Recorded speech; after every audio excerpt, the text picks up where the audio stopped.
চট্টগ্রাম বন্দরের new mooring container terminal NCT বিদেশি অপারেটরের কাছে ইজারা দেওয়ার প্রতিবাদে আরও কঠোর কর্মসূচির হুঁশিয়ারি দিয়েছে আন্দোলনকারীরা।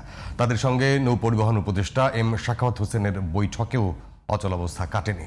বৈঠক শেষে নৌ উপদেষ্টা বলেন, চুক্তি কোনোভাবেই ঠেকানো যাবে না, আন্দোলনকারীরা সরে না এলে সরকার হার্ড লাইনে যাবে। চট্টগ্রাম থেকে হুমায়ুন কবিরের রিপোর্ট, ছবি তুলেছেন বাসুদেব। চট্টগ্রাম বন্দরে এসে new mooring container terminal NCT বিদেশি অপারেটরের কাছে ইজারা দেওয়ার উদ্যোগের প্রতিবাদে আন্দোলনরত শ্রমিক ও কর্মচারীদের তোপের মুখে পড়েন নৌপরিবহন উপদেষ্টা brigadier general M Sakhawat Hossain. সকাল 10:30টার কিছু পর নৌপরিবহন উপদেষ্টা বন্দরের গেটে পৌঁছালে তাকে ঘিরে স্লোগান দিতে থাকেন আন্দোলনকারীরা।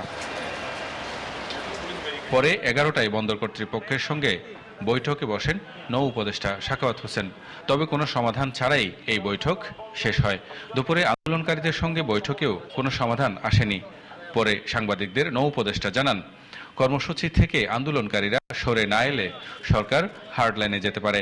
চুক্তি তো হবে, চুক্তি বোধহয় ঠেকানো যাবে না, কিন্তু চুক্তিটা কি লেভেলে হবে সেটা হলো কথা।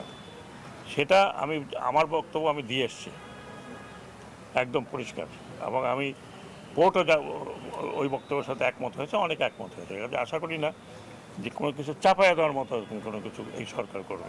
এদিকে 2 দিনের সময় বেঁধে দিয়ে আগামী শুক্র ও শনিবার কর্মসূচি স্থগিত করেছে আন্দোলনকারীরা। এর মধ্যে সিদ্ধান্ত পরিবর্তন না হলে আবারও কর্মবিরতিতে যাওয়ার হুঁশিয়ারি দেন নেতারা। এনসিটি ডিপিওলকে না দেওয়ার জন্য উনি অথরিটি না, ওনার উপরেও রাষ্ট্রের অথরিটি আছে।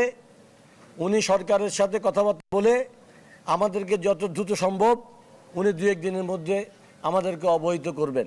তার এই সিদ্ধান্তের উপর ডিপেন্ড করে আমরা আগামী শুক্রবার এবং শনিবার আমরা আমাদের কর্মসূচি স্থগিত করছি। শনিবারের মধ্যে যদি সিদ্ধান্ত না আসে তাহলে রোববার থেকে আমাদের কর্মসূচি পুনরায় চলবে।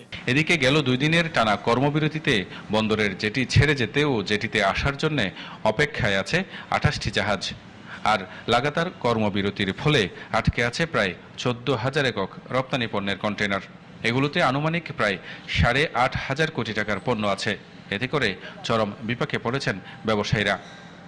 Humayun Kabir, GTV news, Chittagong.